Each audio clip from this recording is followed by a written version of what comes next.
කපිලවස්තුවට බුදුරජාණන් වහන්සේ ඉස්සෙල්ලාම වැඩම කරපු මොහොතේ කපිලවස්තුවේ ශාක්‍යයෝ බුදුරජාණන් වහන්සේට වැඳේ නැහැ. බුදුරජාණන් වහන්සේ 20000ක් සංඝයා පිරිවරාගෙන වඩිද්දී පුංචි ළමයි ඉස්සල්හාට යවුවා මල් සුවඳ අරගෙන. ඊළඟට තරුණ කුමාරවරු යවුවා. අර වැඩිහිටි ශාක්‍යයෝ පිටිපස්සේ හිටියේ සිද්ධාර්ථ කුමාරයා පොඩි කෙනෙක් නෙව කියලා වැන්දේ නැහැ.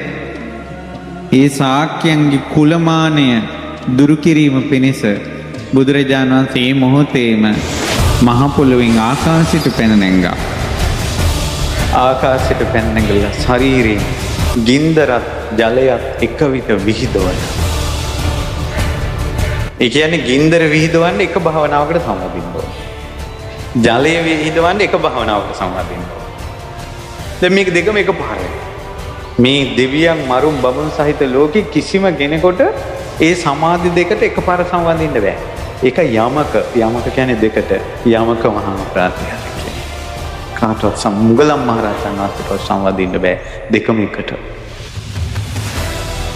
ඊට පස්සේ එහෙම සමවදින ගමන් නොපෙනෙන්න වෙන සමාධියකට සම්බන්ධින්න ඕන. දැන් මේ ප්‍රාතිහාර්ය පාන ගමන් වෙලාවකට නොපෙනෙනවා වෙලාවකට පේනවා.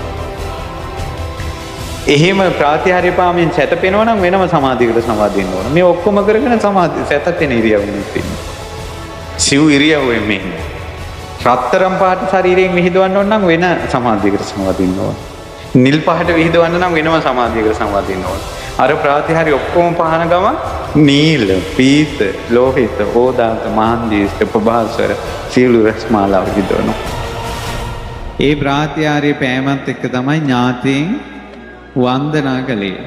ඒ වන්දනා කළ අවසන් වෙනකොට පොකුරු වැසි වැස්සා. පොකුරු වැසි කියන්නේ වැස්සේ පාට වතුර තඹ පාටයි. ඒ වතුර තඹ පාටයි.